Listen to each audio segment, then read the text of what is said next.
Bonsoir à toutes et à tous. Excusez-moi de ce nouveau retard, mais Facebook a changé les modalités de publication et c'est beaucoup moins simple qu'auparavant. Ils ont supprimé des actions, mais ils en ont rajouté d'autres, et donc ce qui fait que on attend que ça démarre tout seul, mais ça ne démarre pas. Donc désolé. Mais bon, c'est pas un petit retard de quelques minutes. De toute façon, la plupart des gens regardent ces vidéos en différé, donc ce n'est pas trop grave, quelques minutes de retard, sauf pour les gens qui regardent en direct, bien sûr. Très bien. Donc, bien bonsoir. Je pense que vous êtes en train de commencer de préparer les fêtes de fin d'année. Et donc ce soir, c'est la dernière émission des mercredis de la chronique des barbaries, pardon, qui est ce soir consacrée donc à Émergence, évidemment, un regard sur la semaine, la première partie d'une série sur le transhumanisme. Je pensais faire qu'une seule émission au départ, mais en définitive, c'est un sujet tellement gros, tellement immense, qu'en fait, il sera en 3 parties. Et bon, je n'ai malheureusement pas eu le temps non plus de bien travailler toutes les dimensions, et donc c'est pour ça que, plutôt que de bâcler quelque chose, je préfère le faire en 3 parties. Donc les 2 autres parties auront lieu en 2021. Et puis on terminera comme à l'accoutumée par un hommage à des victimes des barbaries. Alors, avant toute chose, donc pour méditer, une maxime de Gaston Courtois. L'idéal pour un chef est de mettre chacun à sa place. The right man in the right place. Un homme qui se trouve devant une tâche qui le dépasse paraît gauche et maladroit. Un homme qui est à sa place, à la place qui lui convient, paraît toujours intelligent. Voilà, bon, eh bien, j'invite tous les gens qui travaillent et qui participent à l'initiative Une perspective, la 6ème République, et ceux qui sont autour, hein, je pense à Marc notamment, nous avons discuté tout à l'heure. Bien, je pense qu'on est en train de mettre en place justement ce qui va permettre de trouver chacun à sa place, tant sur le plan d'urgence, tant sur la rédaction de la Constitution, etc.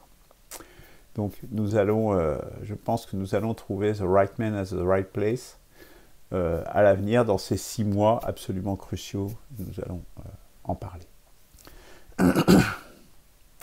Donc après cette première chose, cette première maxime à méditer, donc je le répète et je le répéterai inlassablement, le manifeste Émergence, c'est vraiment la clé de voûte de la diffusion de la bonne parole, je dirais Émergence, de réorienter la démocratie. C'est le moyen pour échapper à la barbarie, donc en remettant la démocratie au cœur de la République, avec des valeurs refondées, pour justement ouvrir un avenir modifié en tirant les conséquences des erreurs du passé, mais aussi en s'appuyant sur les bonnes choses et sur l'expérience du passé, et sur les philosophes justement qui ont travaillé sur ces sujets depuis la révolution de 1789 et toute l'émergence justement des travaux tant de Jean-Jacques Rousseau, mais également des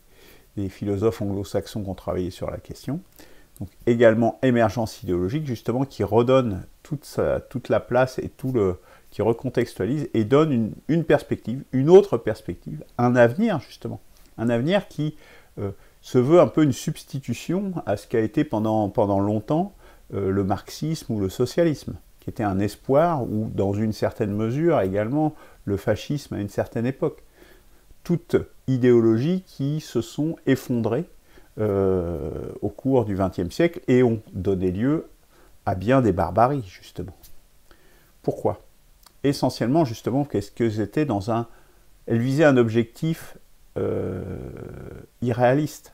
Là, ce qui caractérise vraiment profondément l'initiative, une perspective, la 6ème République, c'est d'essayer justement d'être réaliste dans le réel. Et comme je dis souvent, si quelqu'un apporte quelque chose qui montre qu'il y a quelque chose d'invalide, qui n'est pas réaliste dans la démarche et dans les buts poursuivis, eh bien, il faut absolument l'apporter justement pour améliorer sans cesse cette offre qui se veut pragmatique et pas simplement idéologique abstraite. En 2 mots, toutes ces idéologies, le fascisme, le marxisme, etc., ou le néolibéralisme d'ailleurs, hein, d'une autre façon, nous allons particulièrement voir ce soir dans cette émission sur le transhumanisme, qui amène justement, qui est une suite logique du néolibéralisme, c'est à chaque fois l'avènement d'un homme nouveau. Eh bien, la démarche d'une perspective de la 6ème République, d'un P6R, c'est exactement le contraire. C'est prendre l'homme tel qu'il est et faire avec l'homme tel qu'il est pour essayer de construire justement une société où l'homme tel qu'il a été toujours, de tout temps, quelle est sa nature profonde, qu'il puisse s'épanouir et se développer dans une société plus alors harmonieuse, je ne sais pas si c'est le mot harmonieuse, mais fonctionnelle en tout cas, et qui respecte les rapports de force et qui ne les nie pas. Voilà. En 2 mots, donc j'espère vous avoir donné envie de lire Émergence idéologique, là c'est surtout de ça dont j'ai parlé, mais Émergence, ça s'adresse à tout public. Donc 3 €, il faut le commander, il faut le diffuser autour de vous, il faut absolument qu'il y a plein de gens parce que c'est très facile à lire, et ça donne toute la démarche, toute la stratégie pour l'élection de 2022. Donc, les diffuser autour de vous, là ça va être déconfiné, donc les boîtes à livres, les lieux d'échange vont pouvoir être réutilisés. Pour vous, bien sûr, hein, c'est disponible aussi en version électronique, mais également en version papier, justement, pour pouvoir discuter, sortir du monde virtuel, sortir de l'Internet. Donc vous pouvez le commander à un P6R, Monsieur Luc Laforêt, boîte postale 30 41 400 Montrichard. C'est prix coûtant, hein, 3 €, c'est le prix de fabrication, à peu de choses près, et après il y a le coût d'envoi, et le coût d'envoi, effectivement. Et sinon, on peut également le consulter, évidemment, en version électronique sur le site, parce que l'idée, c'est que ça soit diffusé le plus possible, mais voilà, c'est pas que sur dans le virtuel, c'est aussi dans le concret, pour que tout le monde puisse le lire. Alors, ceci étant dit, donc, regard sur la semaine. Bon, on continue parce que cette barbarie est une barbarie qui dure, elle est là pour durer, elle dure déjà depuis un moment, elle est là pour durer, et celle du Covid-19, donc un Noël et un Nouvel An gâché, évidemment. Donc sur les 7 derniers jours, on a encore une petite décrue du nombre de décès, 2689 morts en France, ce qui nous amène à un total de décès liés au Covid-19 de 59 733. Bien au-delà de la grippe saisonnière, je le rappelle, qui est plutôt de l'ordre de 10 000. Hein. Donc, voilà. Fin du débat, je dirais. Après, les conséquences et tout ce qui en résulte, avec tous ces confinements, ces restrictions des libertés, voilà, ça c'est aussi la barbarie induite par, comme j'ai déjà dit, hein, comme cette illustration du néolibéralisme qui est vraiment à l'origine de ce virus. Les virus ont toujours existé, mais comme je le répète, cette diffusion et ces mutations et ces diffusions très rapides sont liées au néolibéralisme, aux concentrations dans les grandes cités, premièrement, et deuxièmement, justement, à l'échange des hommes et des marchandises à un rythme jamais connu jusqu'ici. Alors, un autre fait notable cette semaine, cette fois au niveau du monde, c'est le passage d'un taux de létalité qui a fait un bond, mais en arrière. C'est-à-dire qu'on était à 3,4%. C'est-à-dire pour 1000 personnes, ce qui est constaté jusqu'ici, pour 1000 personnes qui ont subi cette maladie, il y avait 34 décès. C'était les statistiques, sachant, comme je le répète, c'est un chiffre qui est un majorant, mais c'est constaté à l'instant T. Eh bien, on est passé de 34 personnes à 38. Donc un bond, c'est-à-dire un retour en arrière en définitive, mais ce n'est pas lié tant au nombre de décès qui suit une courbe qui est toujours croissante. Au niveau mondial, il n'y a pas ce phénomène de vague, c'est toujours une croissance linéaire, comme ça, on continue. Il n'y a pas de première vague, on est toujours dans la première vague au niveau mondial. Mais ce qui est notable, c'est la diminution du nombre de personnes considérées comme guéries. J'en ai déjà parlé, c'est en fait les gens qui ont des conséquences de la maladie à plus ou moins long terme. C'est-à-dire peut-être, et c'est ce qui peut expliquer aussi qu'en France on a des chiffres un peu discordants par rapport au reste des pays, c'est que peut-être que des gens qui ont été considérés comme guéris et en fait ont des séquelles de la maladie qui fait qu'on ne peut pas dire qu'ils sont guéris. Bon, c'est une hypothèse, mais c'est vraiment, il y a une diminution du nombre de personnes guéries entre cette semaine et la statistique de la semaine dernière. Donc c'est l'explication qui m'apparaît la plus probable de ça. Donc voilà. Je vous livre ça. Donc l'incidence, en tout cas la létalité apparaît, fait un bond en arrière, et donc la létalité sera supérieure à ce qui était prévu. Donc bon, on verra. Au moins à ce stade. Alors, autre barbarie, progression, je dirais, c'est, on vous parle souvent que manger du poisson, pas trop manger de viande, etc., c'est plutôt sain. Il y a eu un communiqué cette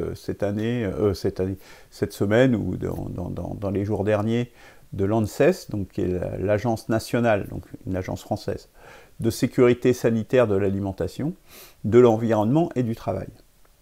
Et en fait, qui a dit qu'en fait, le poisson, c'était pas si sain que ça. Et quelle en est la raison? La raison, elle est de nouveau humaine, de nouveau anthropique, pour parler comme les scientifiques. Alors, pourquoi on dit ça? Pourquoi je dis ça? Parce qu'ils disent, ne mangez pas plus de 2 fois du poisson par semaine, maintenant. Ce qui est assez peu, quand même. Et surtout parce que, voilà, et quand je dis c'est d'origine humaine, des activités humaines, c'est qu'en fait, les poissons contiennent du mercure, du cadmium, des PCB. Alors les PCB, vous savez, c'est ce qu'il y avait dans les transformateurs. C'est les polychlorobiphéniles. Ce sont les polychlorobiphéniles et des antibiotiques, puisque les poissons d'élevage sont gavés d'antibiotiques. Donc voilà en fait ce qui se passe pour les poissons, et surtout donc pour les poissons qui sont des poissons carnivores. Ce sont les poissons qui sont prédateurs, qui sont en haut de la chaîne alimentaire, en fait qui concentrent tout ce qu'ont mangé les autres poissons dans les plantes marines, etc., ou du plancton, et ils concentrent en fait tous ces métaux lourds, parce que la plupart sont des métaux lourds, ou ces antibiotiques, ou ces PCB. Pour les antibiotiques, c'est plutôt les poissons d'élevage. Donc tout ce qui est saumon, roussette, anguille notamment, mais bon, c'est juste un exemple de poissons qui sont déconseillés plus de 2 fois par semaine. Mercure, cadmium, PCB.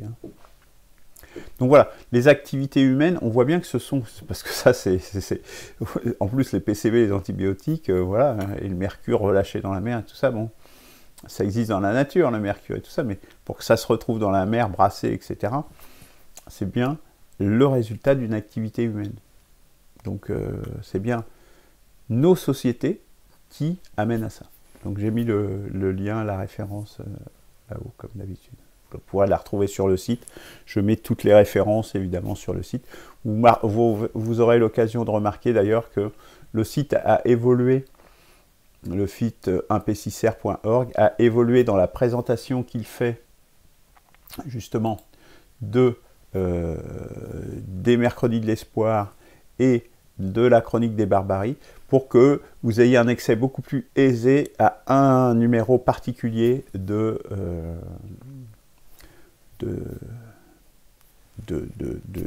de ces deux émissions, dans les émissions passées. Alors, autre regard sur la semaine, il y a un appel qui dit en substance la chose suivante, que les décideurs politiques ouvrent le débat sur l'effondrement de la société pour que nous puissions commencer à nous y préparer. Voilà l'appel qui a été notamment publié dans Le Monde. Donc par 400 scientifiques d'une vingtaine de pays. Donc ils disent il faut se préparer à l'effondrement, il faut que les politiques commencent à se préparer à l'effondrement, à la dislocation de la nature et des sociétés. Et donc ce qu'ils disent, c'est qu'il ne faut pas lutter contre la barbarie, en clair, parce que c'est une des dimensions de la barbarie, il y en a plein, hein. Mais il faut se préparer à l'effondrement des sociétés pour pouvoir y répondre. Vous vous rendez compte où on en est? C'est-à-dire, pour ceux qui, comme je dis, pour ceux qui douteraient encore que l'on va vers la barbarie, et qu'on y est déjà en partie, hein, enfin, tout ce que je dis, et puis le Covid dont on parle, etc., mais il y a tous les usés, hein, l'islamisation avec les touristes, etc., et tout, enfin, tout le délitement de la société, sur ce que je parlais l'autre jour, sur le niveau d'éducation, etc., etc.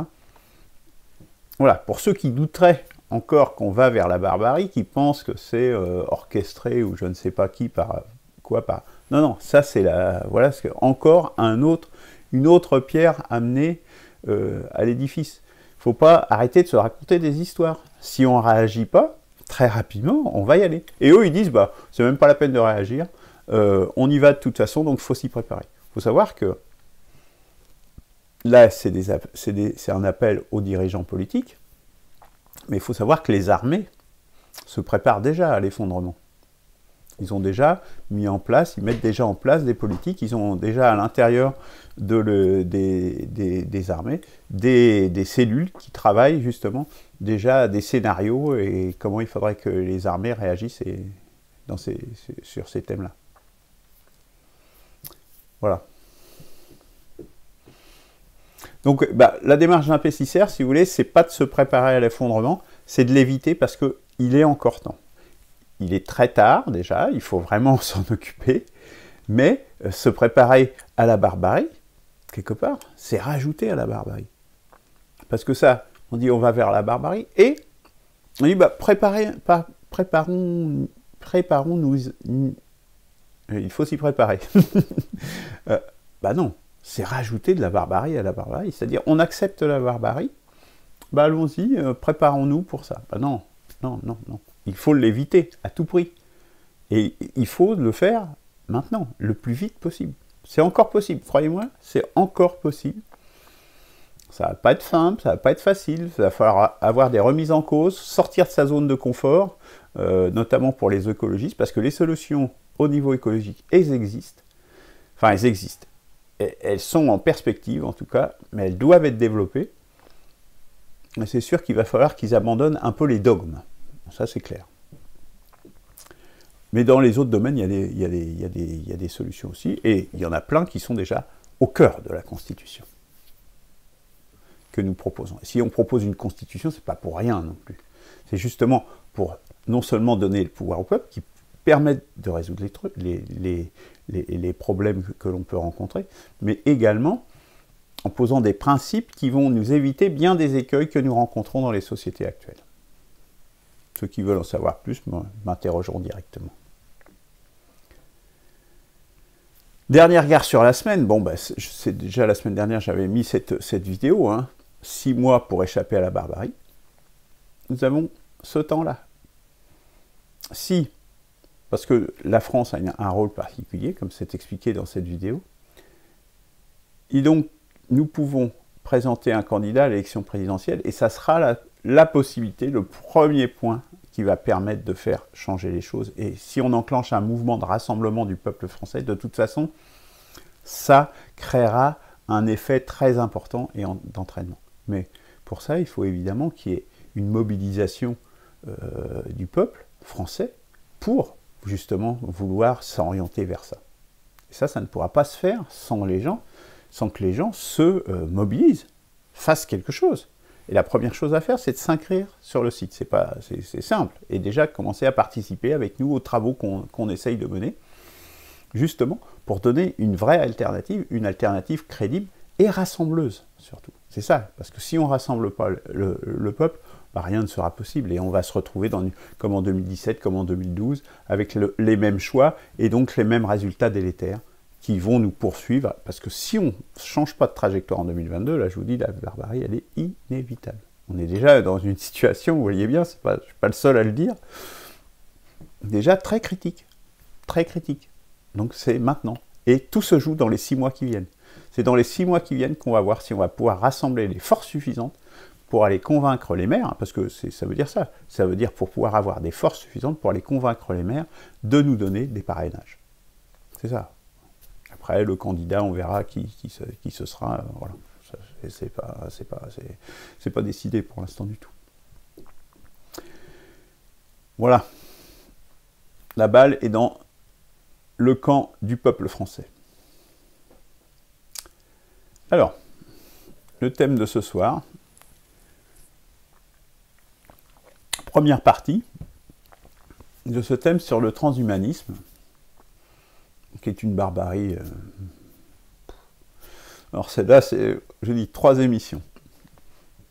C'est ce qui nous attend, mais c'est déjà là, c'est ce qu'on va voir. Le transhumanisme. Donc ce soir, on va déjà essayer de donner une première définition, un peu rapidement, de ce que c'est que le transhumanisme, et d'où ça vient, hein, parce que ça puise en fait ses origines dans notre passé, dans notre nature. Mais, et nous allons voir les conséquences d'aujourd'hui, que l'on peut avoir d'ores et déjà aujourd'hui, d'une orientation vers le transhumanisme. Dans la deuxième partie, nous prendrons un peu de recul et nous regarderons prendre un peu de théorie, un peu sur le transhumanisme, etc. Donc ça sera une émission plus philosophique, je dirais. Et le troisième volet sera pour demain. Qu'est-ce que ça va être le transhumanisme dans les années à venir, quoi. Et quel modèle de société on va avoir en place. Et on va voir que avec le revenu universel et tout ça ça fait partie d'un ensemble, hein. C'est tout à fait complémentaire. Nous allons le voir dans cette troisième partie. J'anticipe. Aujourd'hui, on traite justement hier et aujourd'hui, et déjà une première approche de ce que c'est que le transhumanisme. Alors, je dirais que moi j'ai une première définition qui m'est personnelle, qui est un peu simple, peut-être simpliste un peu, on pourrait dire, mais en gros, moi je dirais le transhumanisme en 2 mots, c'est une modification volontaire des hommes, donc des hommes en tant que tels, de leur nature, de leur intégrité, justement, en tant qu'homme. C'est une modification volontaire de ce que l'on est. Si on prend la définition de Wikipédia, qui lui a une définition, je dirais, plus politique, ils disent que c'est un mouvement culturel et intellectuel international, donc c'est vraiment un mouvement important qui prône, donc qui promeut, qui dit qu'il faut aller vers l'usage des sciences et des techniques afin d'améliorer la condition humaine, admettons, notamment par l'augmentation des capacités physiques et mentales des êtres humains. Donc voilà, donc là c'est une définition plus politique, moi j'ai une définition plus factuelle, je dirais. Voilà, mais là on a une dimension politique d'un projet de société. Donc là, c'est le petit logo de ce mouvement H+. Voilà. Pourquoi pas H++, pendant qu'on est... Alors, encore un petit peu plus de contexte. Là, on va plonger dans le passé. En fait, on va s'apercevoir que c'est un phénomène qui n'est pas si nouveau. C'est-à-dire que de transformer le corps de l'homme en souhaitant l'améliorer quelque part. Donc là, ici, on a quelqu'un qui a un truc planté dans le menton. Là, c'est les chaussures des femmes chinoises, vous savez, où ils ont des chaussures contraintes pour qu'ils aient des plus petits pieds, pour avoir des petits pieds parce qu'ils trouvent que c'est plus joli. Donc dans leur esprit, c'est une amélioration. C'est déjà une déformation, parce que les pieds ne peuvent pas pousser, ne peuvent pas se développer normalement. Là, vous avez une femme c'est une tribu où ils ont les dents pointues, ils stylent les dents en pointe. Donc évidemment, c'est moins fonctionnel. Mais ils pensent que c'est plus joli. Donc dans leur esprit, c'est pour s'améliorer. Bon, on a ce qu'on appelait, ce qu'on appelle les négresses à Poitou, mais là, je ne suis pas sûr que ce soit une femme, d'ailleurs, j'ai l'impression que c'est un homme. Mais bon, historiquement, c'est comme ça qu'on les appelait, en tout cas. Et puis, bon, voilà, on a les tatouages maoris, qui est aussi, bon, voilà, ils pensent que c'est beau, hein. Bon, une question de goût, à la limite, hein. Mais c'est toujours c'est une transformation de l'intégrité humaine, c'est-à-dire qu'il y a une atteinte à l'intégrité, puisque c'est une transformation définitive. Quand on a été tatoué comme ça, c'est fini, on ne peut plus se détatouer. Et donc on voit que c'est un phénomène qui n'est pas si nouveau. Et en fait, c'est parce qu'en fait, on a une motivation à l'amélioration justement de la condition humaine. Et donc, là, c'est d'un point de vue esthétique, quelque part, qu'on se dit, on améliore la condition humaine d'un point de vue esthétique. Et là, là il y a cette femme aussi, où là, on n'a pas une transformation définitive, où c'est une tribu où ils se couvrent complètement de pigments rouges, parce qu'ils pensent que pour eux, esthétiquement, c'est plus beau, quoi. Sauf que là, c'est pas définitif, justement, c'est toute la limite. Là, c'est un maquillage, quelque part. Un maquillage, on améliore, entre guillemets, la condition humaine. Bon, on s'esthétise, bon, pourquoi pas. Mais c'est pas définitif. Donc là, on voit bien que quand on a attaqué à l'intégrité de la personne, on a passé un pas. On a changé la nature de l'homme, puisqu'on a changé ce qu'il était en lui-même, on l'a modifié en lui-même, de façon permanente. Qui se poursuit. Et donc, on voit aujourd'hui, avec toutes les modifications qu'il y a aujourd'hui et qui, je dirais, se développent. Moi, je sais que quand j'étais jeune, c'était que les criminels qui se tatouaient. Maintenant, tout le monde se tatoue. On voit bien ici où fait de la chirurgie esthétique, ou essaye de s'augmenter pour voler. Bon, là, après, on peut regarder cette personne. Est-ce que là, on est encore dans l'amélioration et dans l'augmentation? Voilà, il trouve que c'est beau, peut-être ça, ou ce pauvre homme, là aussi. Voilà.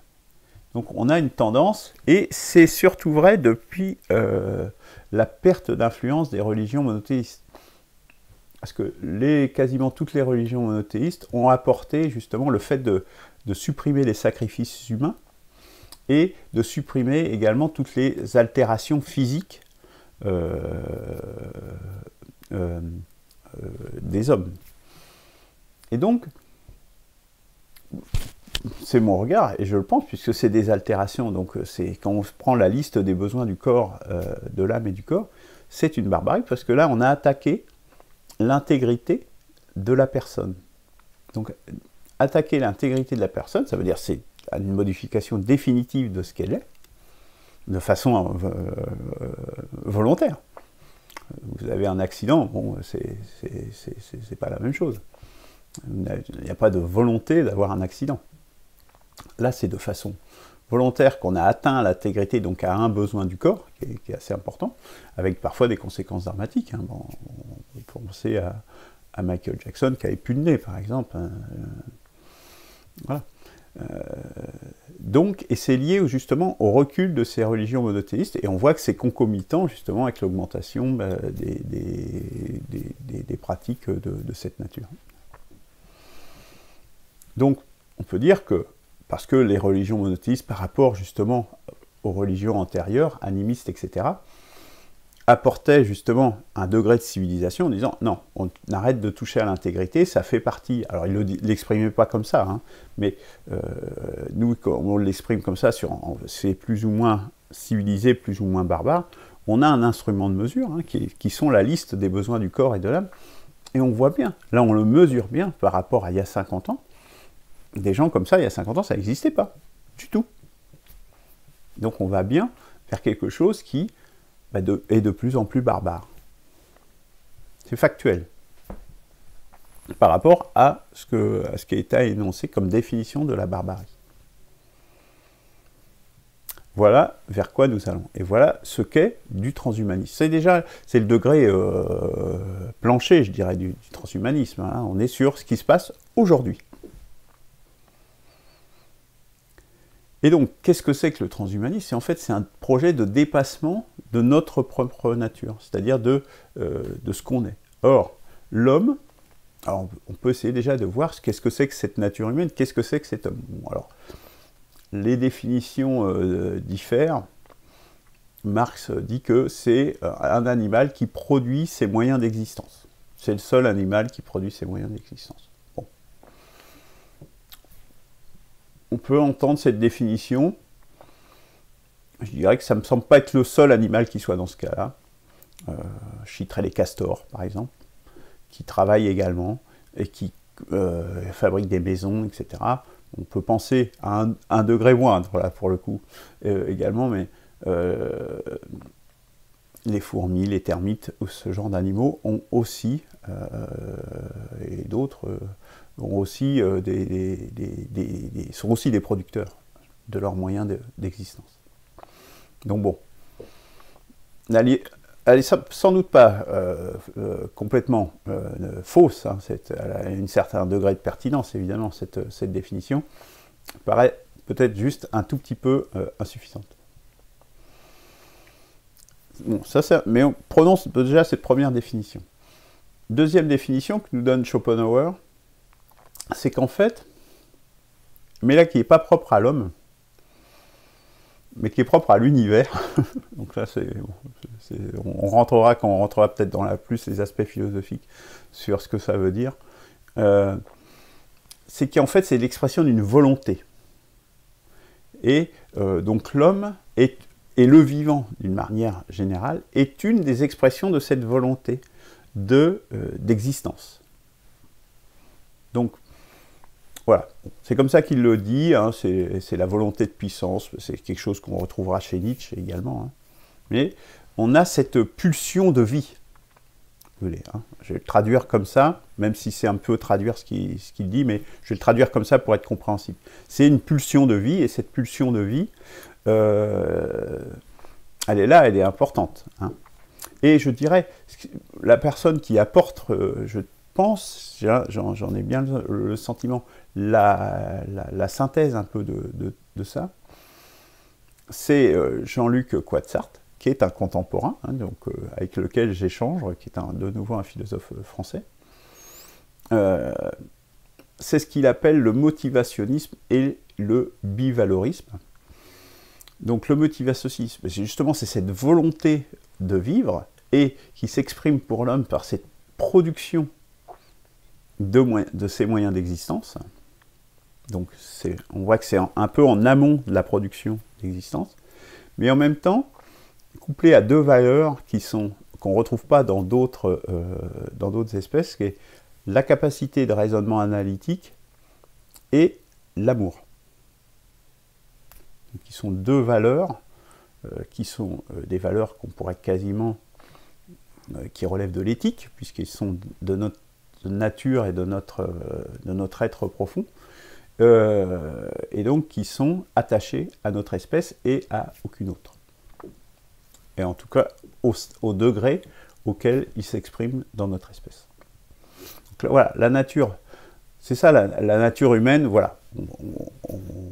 Moi, c'est la définition qui me semble les plus adéquates. On y reviendra quand je ferai les émissions également sur la nature ce que la nature et ce qui est artificiel, parce que c'est... Mais bon, ça sera un jour.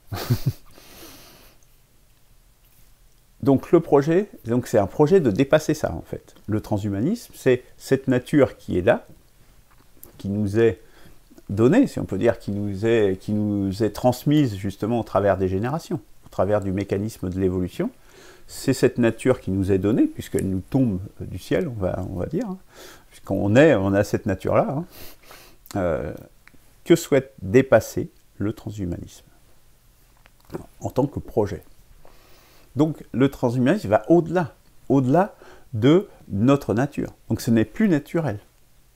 Si on est là, on n'est plus dans notre nature. On est surnaturel, quelque part. On a une artificialisation volontaire de soi-même. Ça, c'est, je dirais, un premier niveau. Puisqu'on va s'artificialiser, parce qu'on s'éloigne du naturel, on va s'artificialiser soi-même, volontairement. Bon, le tatouage, typiquement, c'est ça. Hein, on s'artificialise, on se met de l'encre, etc., pour se faire un dessin permanent de soi-même. On se modifie soi-même, volontairement, de façon permanente. C'est vraiment la notion de volonté là, qui est importante, et on retrouve justement notre pulsion justement, de vie au travers de ça, mais là, qui est, on peut se demander justement si c'est vraiment toujours une pulsion de vie. Mais cette artificialisation, elle n'a pas des conséquences que sur nous. Elle a en plus des conséquences sur d'autres êtres humains. Nous allons voir par quel mécanisme, justement. Et elle pousse aussi d'autres humains à aller aussi dans cette direction.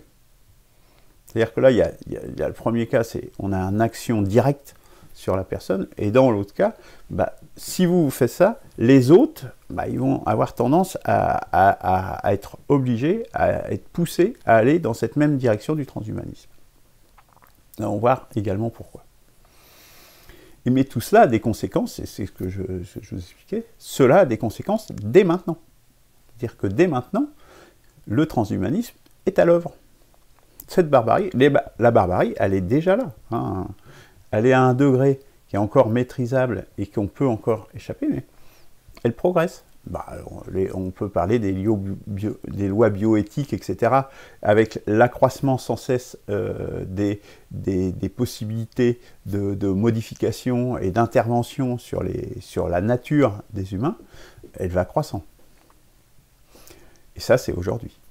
Donc, comme je disais, on va s'arrêter là pour la théorie pour aujourd'hui.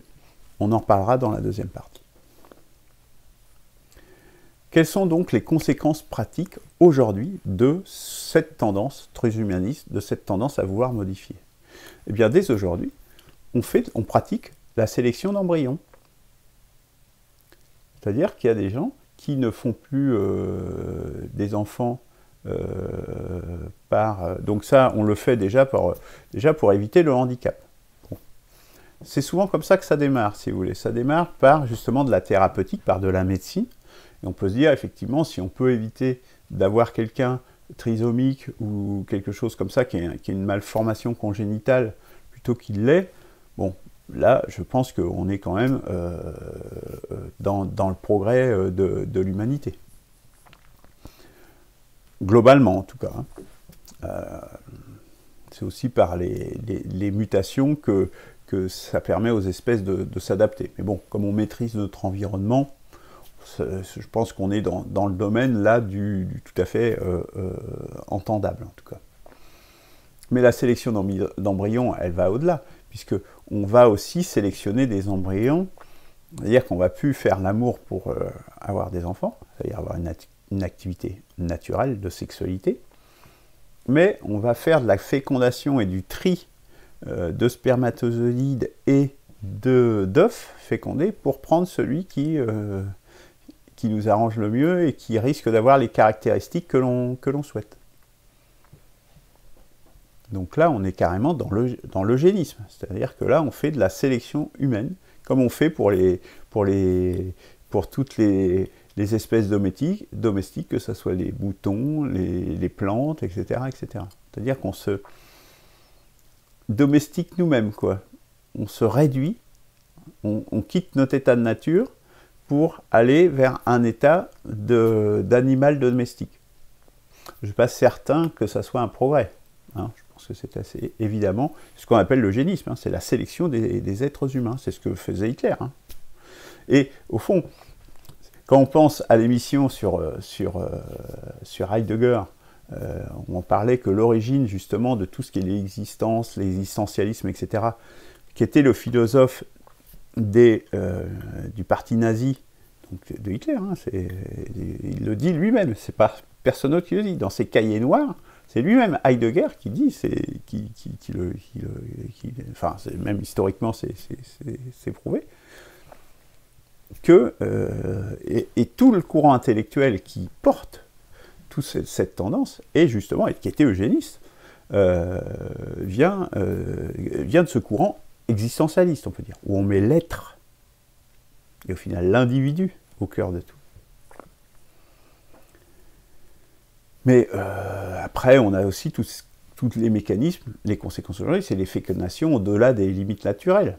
C'est-à-dire au-delà de l'âge où une femme, typiquement c'est pour les femmes, au-delà de l'âge où elles peuvent procréer naturellement, c'est-à-dire jusqu'à 42 ans. On a eu des femmes qui ont été enceintes à 60 et quelques années, etc.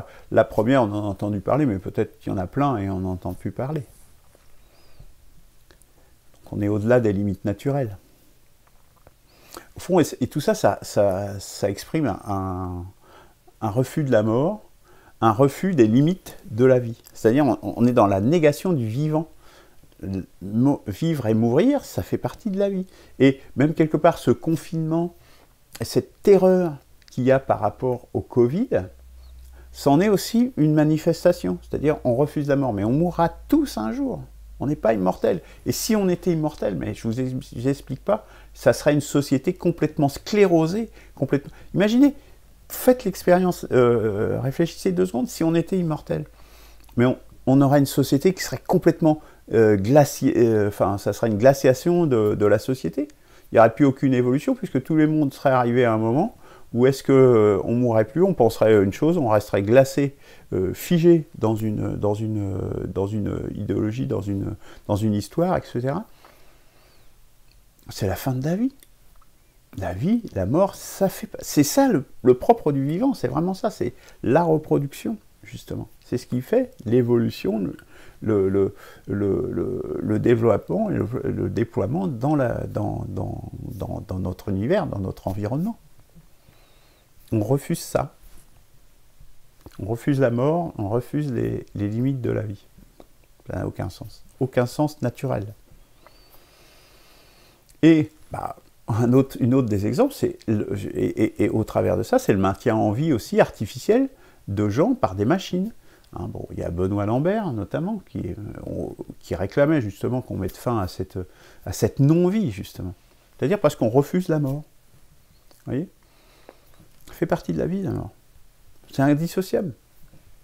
Les arbres, ils froissent, les feuilles poussent au printemps, ils font des fleurs, des fruits, et puis les feuilles meurent. Les feuilles meurent et elles tombent, et puis ça se renouvelle l'année suivante jusqu'à ce que d'autres arbres poussent et que cet arbre-là meure. C'est le cycle naturel de la vie. On veut rompre ça, mais on veut devenir quoi? Des machines? C'est ce qu'on va devenir si on continue dans cette voie. Il faut accepter ce que l'on est, tout simplement. Ce qu'on ne peut pas éviter, il faut l'accepter. Alors on essaye de l'éviter. Et en plus, donc après, on a un autre phénomène, qui est l'imitation des autres, justement. Des vedettes, des stars, comme on dit maintenant. Alors des autres ou des vedettes. Par exemple, en Afrique noire, ou même dans les pays occidentaux, les gens de couleur noire, eh bien, ils s'achètent plein de produits pour se blanchir la peau. Mais des produits super toxiques qui altèrent leur santé. Voilà, justement parce qu'on se dit, les blancs, ils sont mieux que les noirs, je ne sais pas pourquoi. Et donc il faut se blanchir pour... alors ça a des effets absolument terribles, dévastateurs. Donc ça pousse les autres à imiter. Donc par l'imitation, eh bien, on veut aller vers les autres. Et donc ça, c'en est un symptôme, mais c'est encore une transformation. C'est déjà du transhumanisme aussi, ça. En Chine, comme il y a des gens qui ne sont pas forcément de très grande taille, ils veulent être plus grands, ils se font allonger les jambes, c'est-à-dire ils se font couper les os des jambes, et ils tirent pour faire pousser les os et pour gagner 1 ou 2 centimètres. Vous vous rendez compte? C'est des souffrances terribles, des opérations qui durent 6 mois, des trucs comme ça. Voilà où on en est. Plutôt que d'accepter ce que l'on est. Et on vivra beaucoup plus heureux. Et on va voir sur d'autres situations où est-ce que c'est une fuite sans fin, sans intérêt, puisqu'on voit bien que la vie et la mort, ça fait partie des choses. Fuir la mort ou fuir la vie telle qu'elle est, ça n'a aucun sens. Aucun sens. Et avec la chirurgie esthétique, ça commençait par le nez, après on a les liftings, les transformations du visage, donc un coup là, des ficelles, enfin bon, il y a tout un tas de trucs. Les prothèses mammaires, voilà. Des trucs qui n'ont aucun sens. On est comme on est. C'est vraiment le refus de s'accepter tel que l'on est. Et c'est ça le problème. À partir du moment où vous acceptez tel que vous êtes, si vous êtes noir, vous n'avez pas à vous blanchir la peau. Si vous êtes petit, vous êtes petit. Si vous êtes grand, voilà. Et d'un seul coup, vous n'avez plus aucun problème. Vous n'avez plus besoin de tous ces trucs-là. C'est ce qui s'est fait pendant quand même très très longtemps. Hein. Donc on peut le faire. C'est très simple. Mais on nous pousse justement à ne pas aller vers ça. Et c'est peut-être ce qu'on verra également un peu plus loin.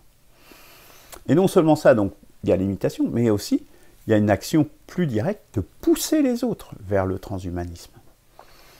Et là, on va le retrouver justement au travers notamment des compétitions sportives. Le dopage. Où est-ce que des gens surentraînés ne font que ça? Les gens qui font du vélo de piste, par exemple, qui sont des sprinteurs terribles, mais ils ont des cuisses mais énormes. J'ai essayé de le voir. Des cuisses gigantesques, complètement difformes, complètement déformés. D'ailleurs, les sportifs de haute compétition, ils sont tous très fragiles parce qu'ils poussent à un tel point que leur corps est déformé. Bon, on parlera du dopage également, ou des hormones, etc., pour avoir plus de muscles et compagnie. C'est un non-sens. On est dans la déformation définitive des gens, et c'est pas pour le bien des gens. Hein. Ils sont pas mieux après. Mais ça va plus loin. Parce que, je ne sais pas ce que vous avez remarqué, mais maintenant on parle aussi dans l'art de performance artistique. On dit des performeurs. Vous avez entendu ce mot peut-être? Eh bien, y compris dans l'art, on amène de la notion de performance. Aucun sens. L'art, c'est de la création.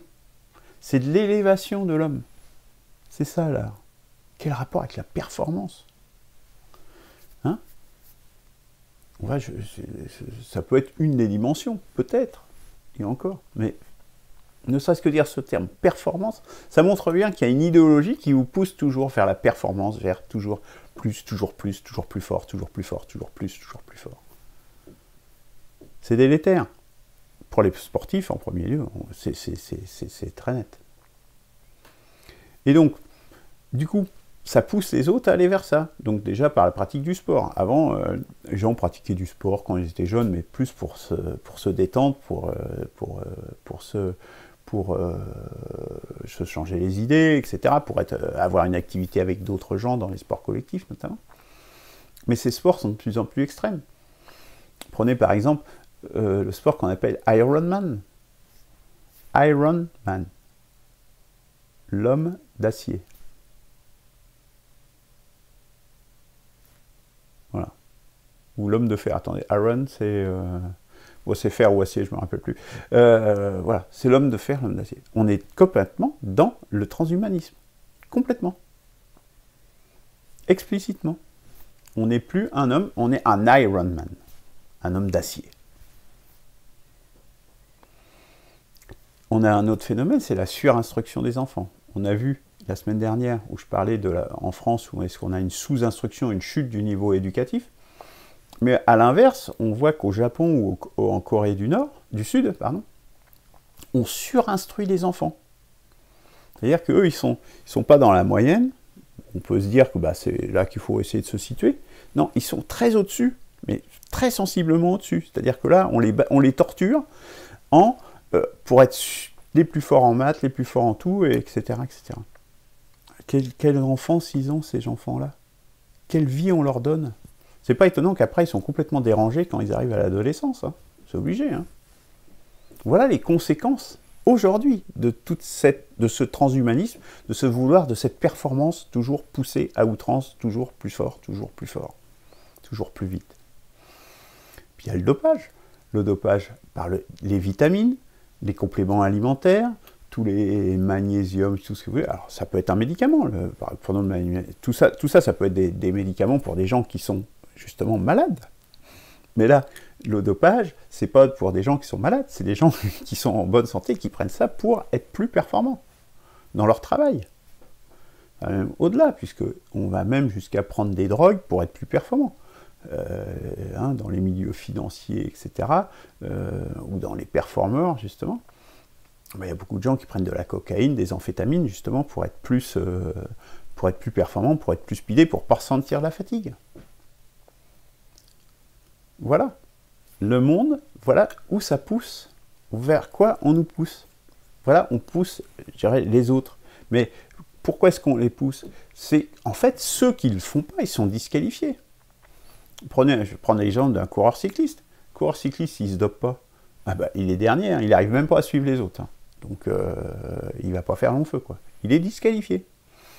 Mais dans la vie professionnelle, c'est la même chose. Si vous n'êtes pas performant, on va dire, celui-là, il n'est pas assez fort, on va mettre un autre à sa place, hein, on va en trouver un. Qui, lui, saura se droguer ou se mettre en situation de performance telle qu'il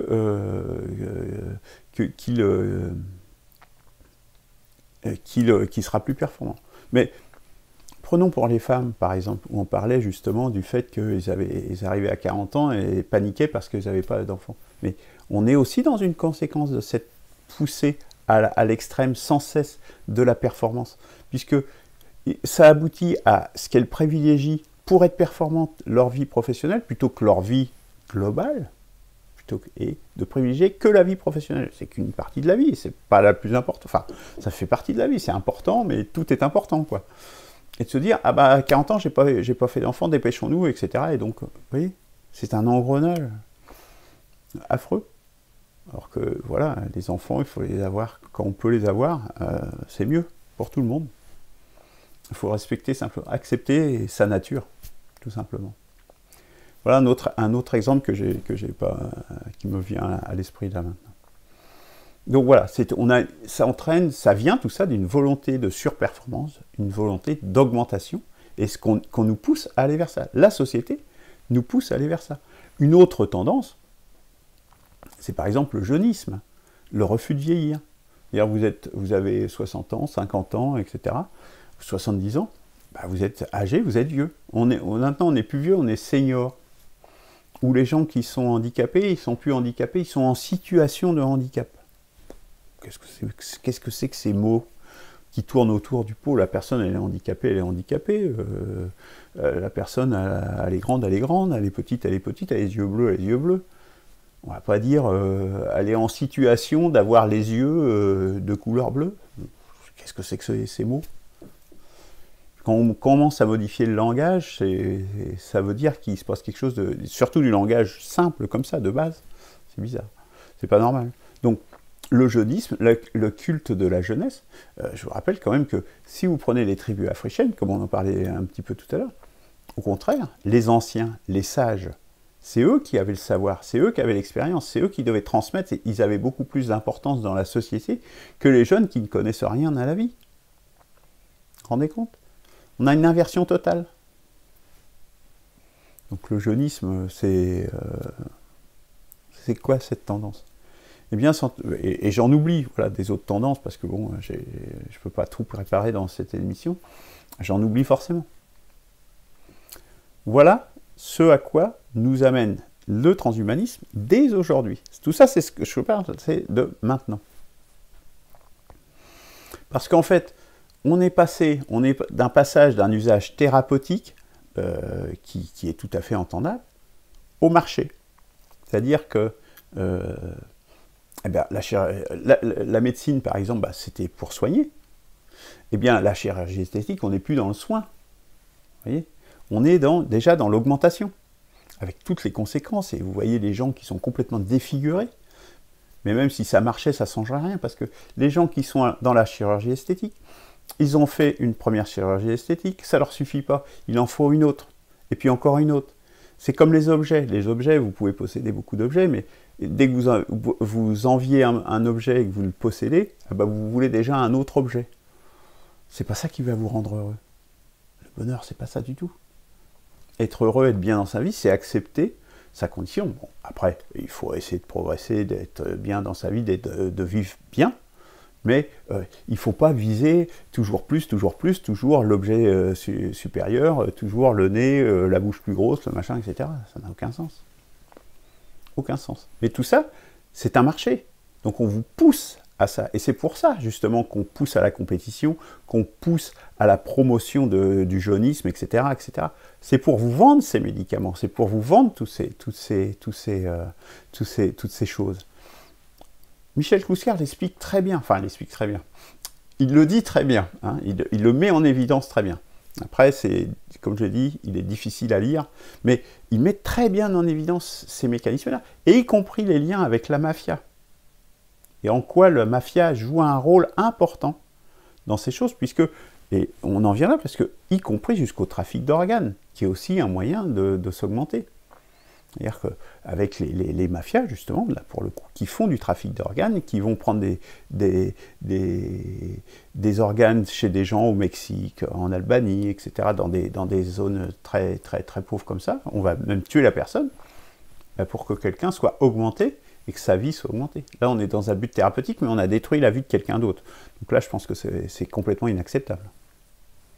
Non, c'est pas que je pense, c'est que j'en suis sûr. Voilà, tout ça pour le marché, le fric, quoi, en fait. Quitte à faire n'importe quoi. On voit les résultats des chirurgies esthétiques. Et tout ça, ça a été rendu possible par, justement, les transgressions libérales libertaires. On revient... Alors, c'est pas que je dis qu'il faut revenir en arrière. Vous savez bien que c'est pas du tout l'optique d'une perspective de la 6e République. Notre perspective, c'est de tracer un espoir, d'aller de l'avant. Le passé ne reviendra pas. Mais par la transgression des religions et tout ça, eh bien, il y a plein de choses qui ont pu être autorisées. Bah, tout justement, cette transformation du corps, ça en résulte directement. C'est vraiment les transgressions libérales libertaires. Je vous renvoie à l'émission justement sur les transgressions, la chronique des barbaries, qui explique ça, justement.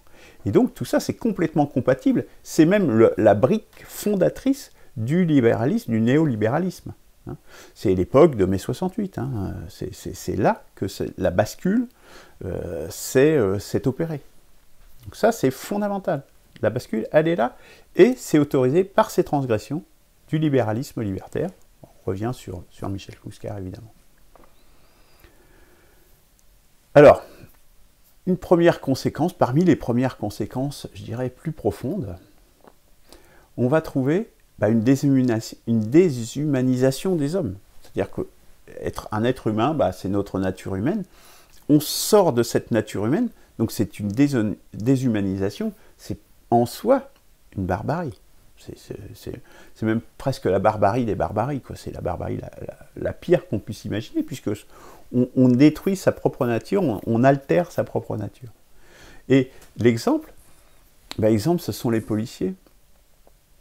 Puisque, prenez là, vous voyez à droite, là, à droite, c'est un CRS, tel qu'il est équipé aujourd'hui. Il est encore humain, cet homme-là? Est-ce que vous voyez un humain ici? Et là, vous voyez, là, j'ai mis Robocop à côté. Et là, c'est une image réelle. Ça, c'est un homme avec un exosquelette de Hyundai. Il est encore humain, cet homme-là? Il y a un homme derrière cette augmentation. Derrière, ça a des conséquences très importantes. Puisque dans une manifestation, quand vous voyez un homme comme ça, mais vous vous dites, mais je suis un homme et je suis à main nue, complètement démuni, et celui qui me réprime, c'est un genre de machine, une semi-machine déjà. Voilà où on en est. Voilà. Et donc ça a des conséquences sociales. Ça n'a pas que des conséquences individuelles. Enfin, on a déjà vu que ça avait des conséquences sociales. Mais là, on peut le mesurer très nettement. Quelle empathie vous pouvez avoir? Mais, enfin, quand vous voyez ça, mais c'est horrible.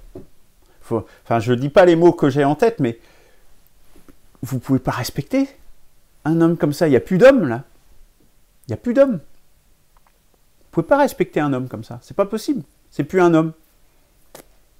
Vous pensez que les bobbies en Angleterre, ils n'étaient pas armés il y a encore peu de temps. Ça montre bien, justement, le chemin vers la barbarie qu'on a fait.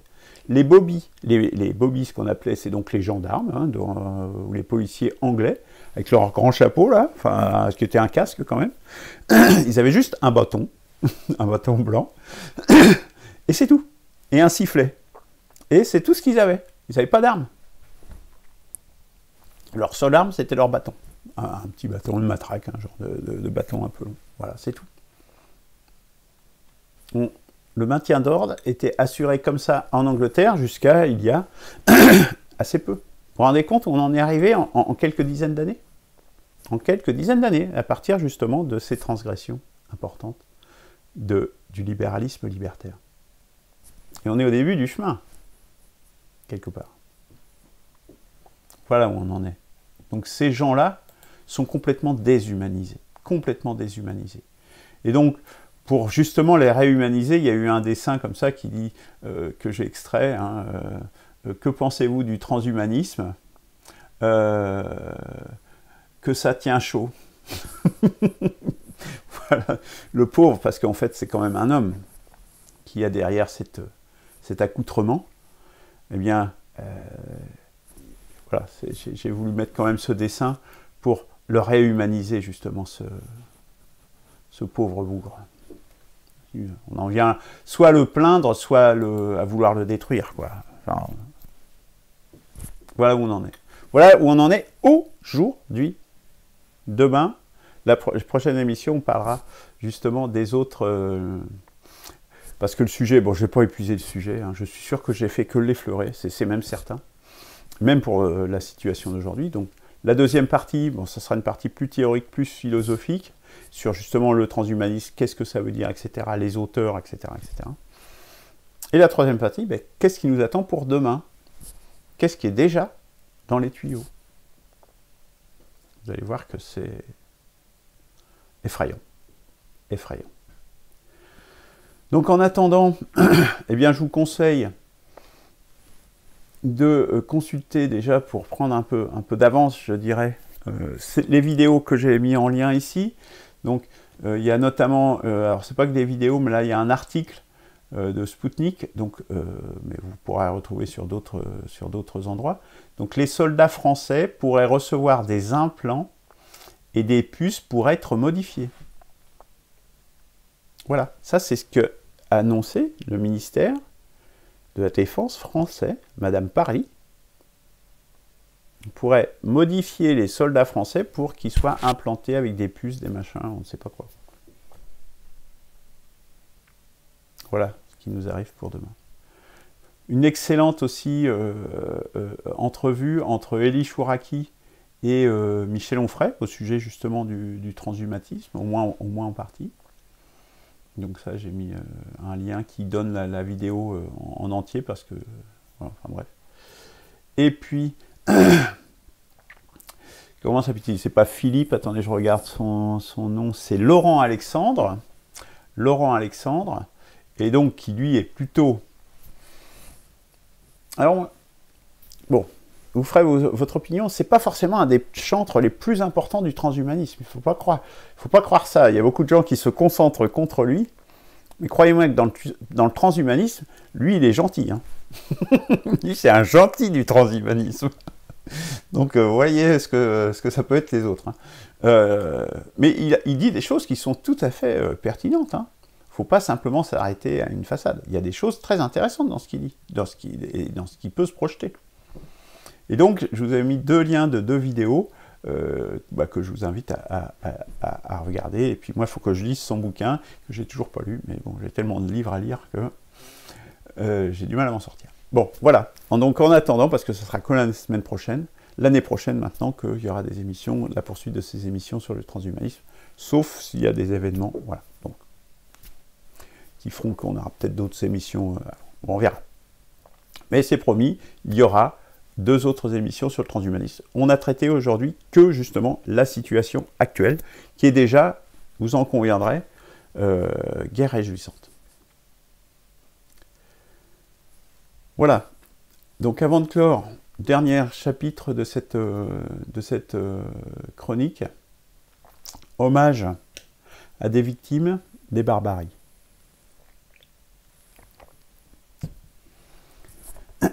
Dans un autre registre, au Karabakh, dans les villages d'Azok et de Madatashen, selon le Guardian, Yuri Asrian, 82 ans, et Gennady Petrosian, 69 ans, refusant de partir de chez eux, ont été décapités. Des vidéos montrent cet acte barbare et leur tête décollée. Acte barbare mené par un individu vêtu de l'uniforme militaire azerbaïdjanais.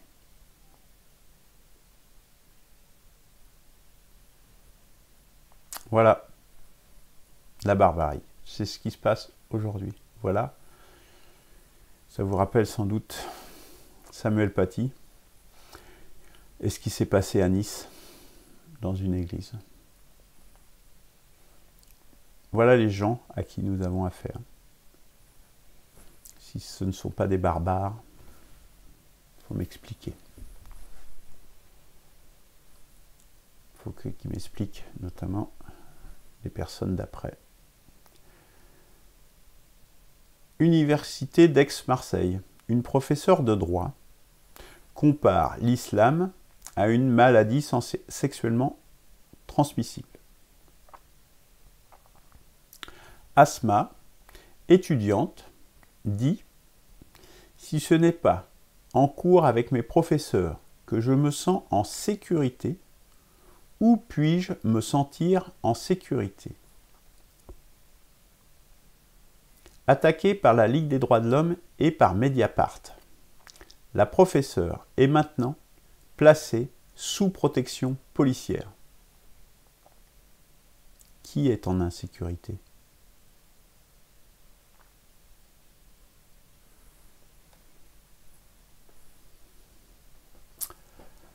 Voilà, nous arrivons au terme de cette dernière chronique des barbaries de 2020, une année bien terrible, mais je vous l'annonce, 2021 sera pire. On en reviendra, passez de bonnes fêtes en attendant, je vais pas vous casser le moral, plus qu'il ne l'est déjà, mais ne vous faites aucune illusion. Donc, émergence, passez à l'initiative, inscrivez-vous sur le site, participez. C'est vraiment le moment de le faire. Il est encore temps. On peut encore redresser la barre. C'est tout à fait faisable. Ça ne sera pas facile, mais on peut y arriver. C'est qu'une question de volonté.